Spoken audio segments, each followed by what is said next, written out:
Hi Arpita, Hi. thank you so much for joining us at Thank the you for ASAP having Art me. booth. Yeah, of course.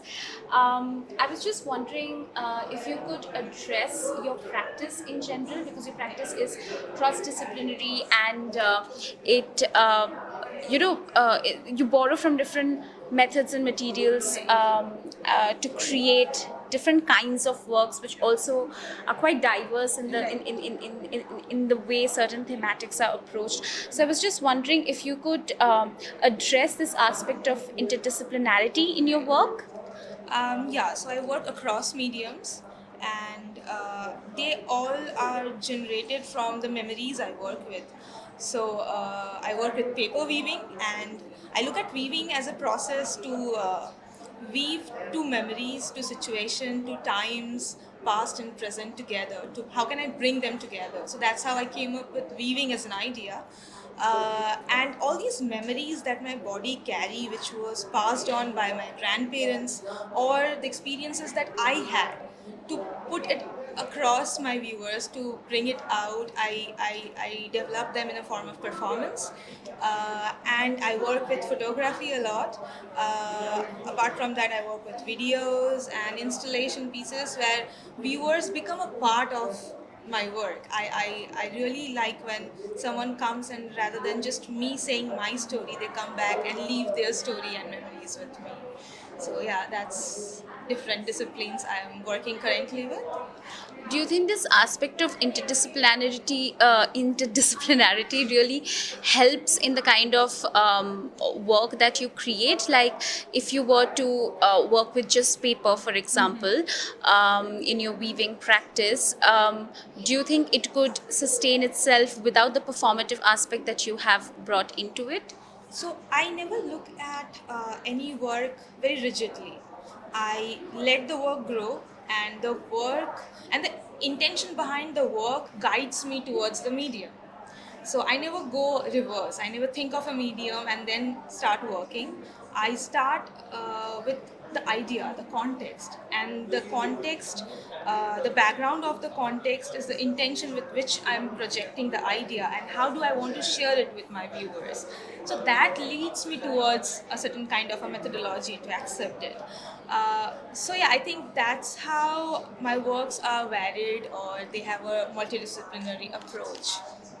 And Right. yeah, I don't think uh, it's necessary to rigid or to limit yourself to a certain kind of practice, because we are bombarded with all kinds of information today and all kind of experiences.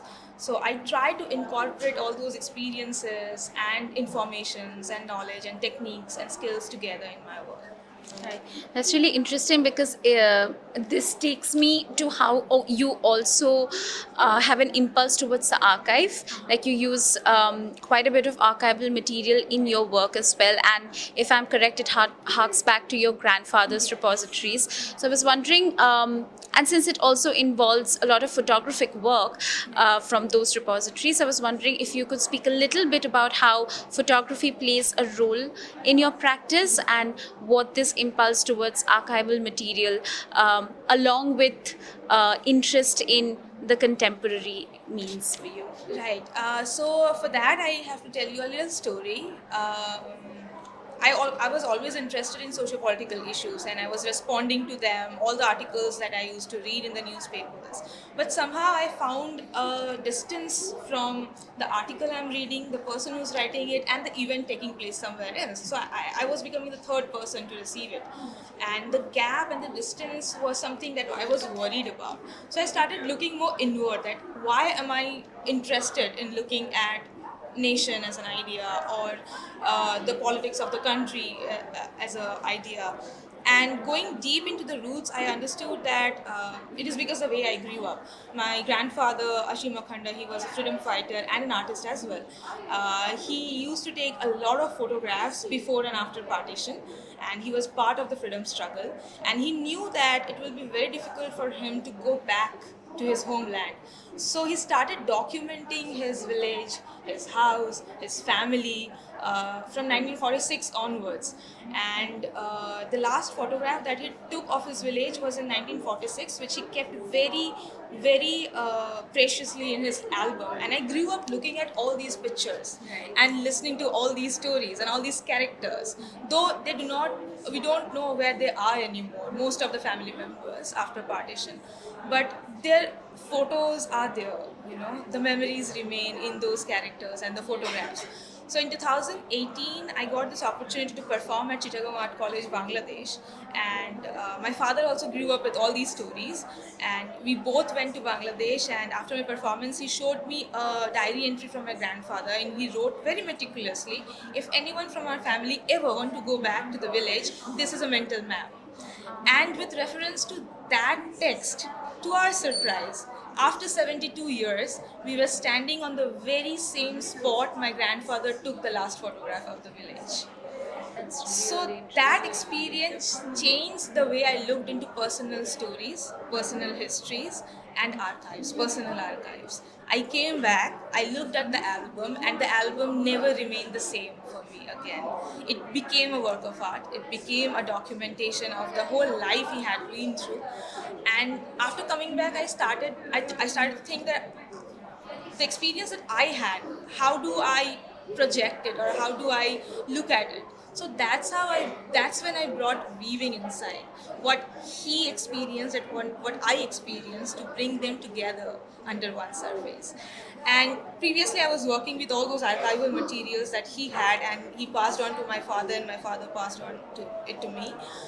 Right now I'm creating my own archives of images inspired from those stories which we heard of, but which do not have a documentation. So right now I am playing all those characters in my works. I'm taking my own photographs. I'm staging the whole photograph, and I'm working with it. Amazing. That's quite a comprehensive process that you Yeah. walked me through. Thank you so much for that. And since we're talking about performance, I was witness to your performance yesterday at the studio space, and it was like an intensive 3-hour performance where Yes. you were basically untangling a very long string of barbed wire. Yeah.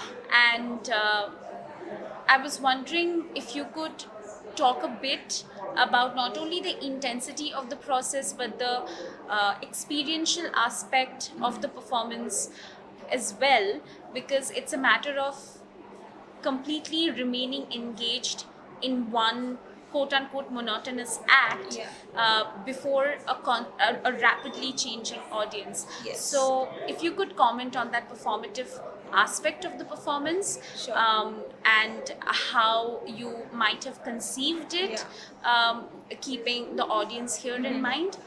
That's Sure. right. So this performance called 360 Minutes of Requiem was conceived with the idea of just putting a gesture in front of a mass viewer, where they just experience the physical pain I was going through, but psychologically they could feel it as well. I don't know how successful it was, but after the performance, I met few viewers who came to me and who were like, we could feel that how painful it was, and the whole action, it was just a very simple action of untying, but so that very basic and simple action, I wanted to raise questions of boundaries, of the other, of the understanding of borders, partition, the idea of being scared of someone opposite to us. And also because while conceiving this whole performance, the Ukraine and Russia war was going on, and in our country we know there are a lot of small wars we face every day, boundaries we face every day. So I just wanted my viewers to come, sit, and psychologically untie that wire with me, because I'm doing it physically, but I'm just inviting them to come and psychologically untie them with me. And yes, it was intense because it was divided into 2 days of 3 hours each. So the first day was more energetic because my hands were fine, and after a certain while, my hands were all full of scars from the wire. And the next day, the wire poked exactly on the same places when I was trying to untie it.